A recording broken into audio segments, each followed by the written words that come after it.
Your loved ones have not disappeared, nor have they been erased from existence. They are simply waiting for you ahead of your journey. When someone we love departs from this world, the loss feels heavy, final, and absolute. But what if that separation is not truly the end? What if the bond that was formed in this life was never meant to be cut off by death? What if there remains a channel, a connection, through which you can still reach them, and through which they can still feel the love that you send?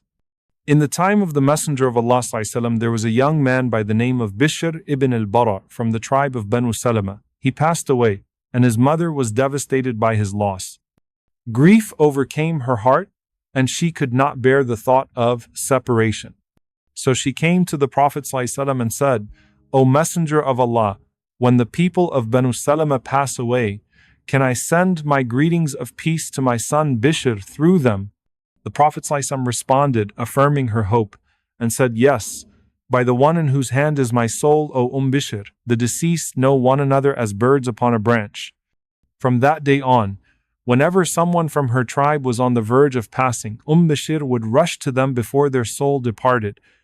She would say, "Convey my salam to my son Bishr." She was certain that her words would reach him and that her love would not be lost in the void.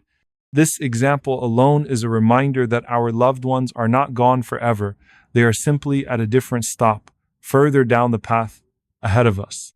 Imagine that you are standing at a station and your loved one has just taken a train that left before yours. They are one station ahead, waiting for you.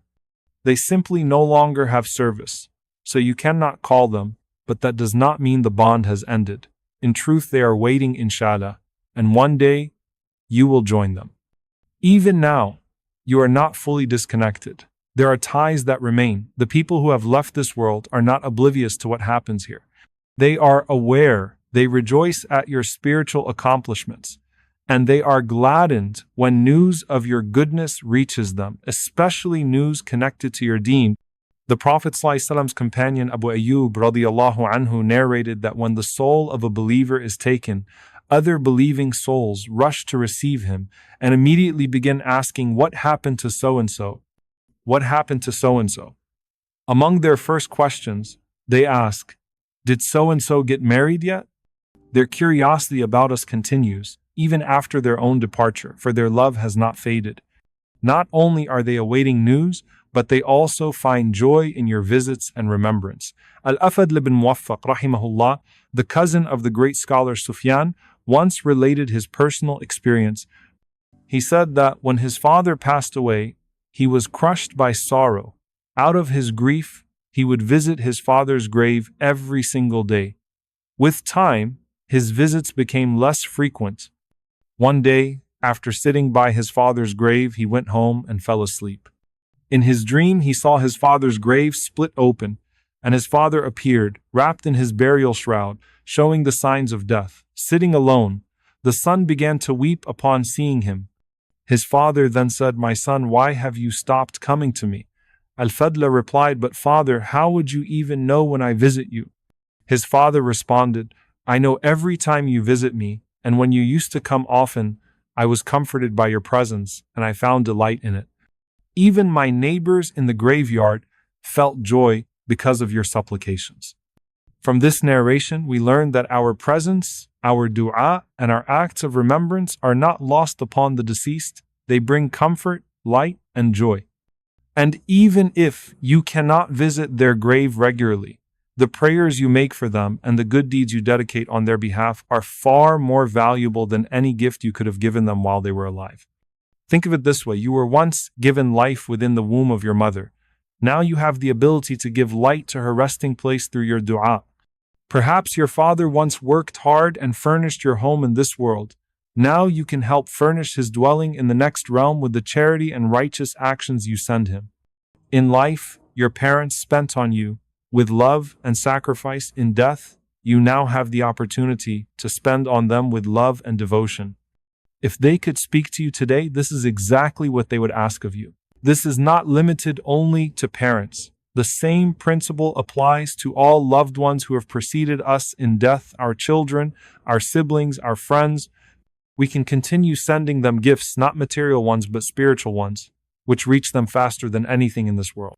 When you recite Qur'an, when you give in charity, when you make dua and dedicate the reward to them, it arrives to them and increases their joy, just as if you had visited them with a gift in life.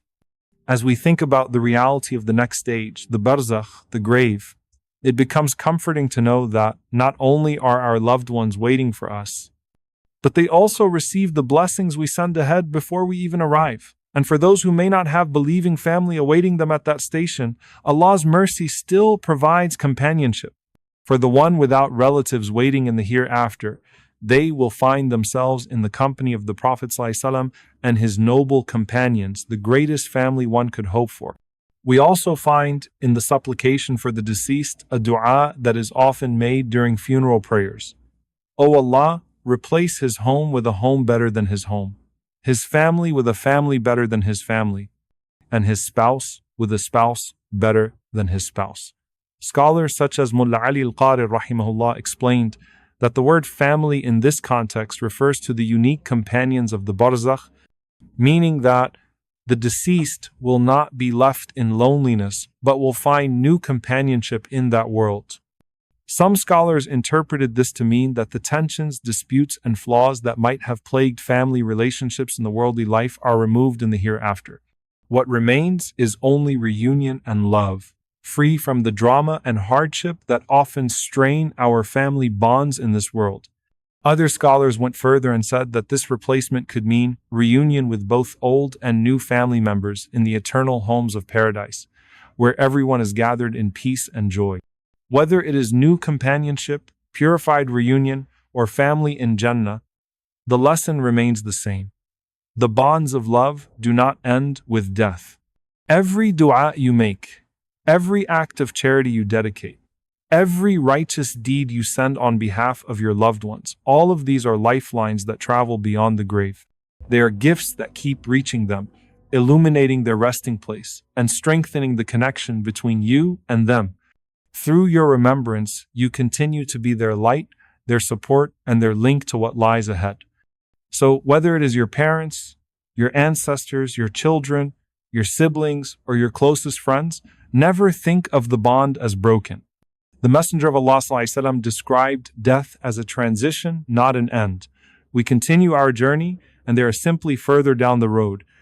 Just as they once waited for you at the door of your home when you returned from a journey, they are now waiting at a station ahead of you. And inshallah, when your time comes, you will be reunited with them in a place far better than this world could ever offer. Even for those whom we long to live with but never had the chance, the reunion remains possible in the next life.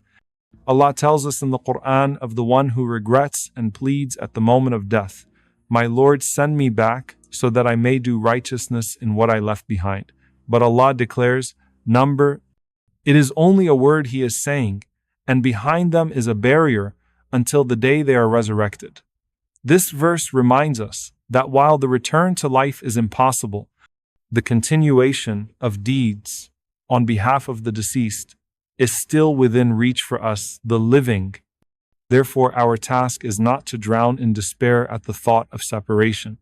Rather, it is to strengthen the bridge between ourselves and our loved ones through prayer, remembrance, charity, and righteous action.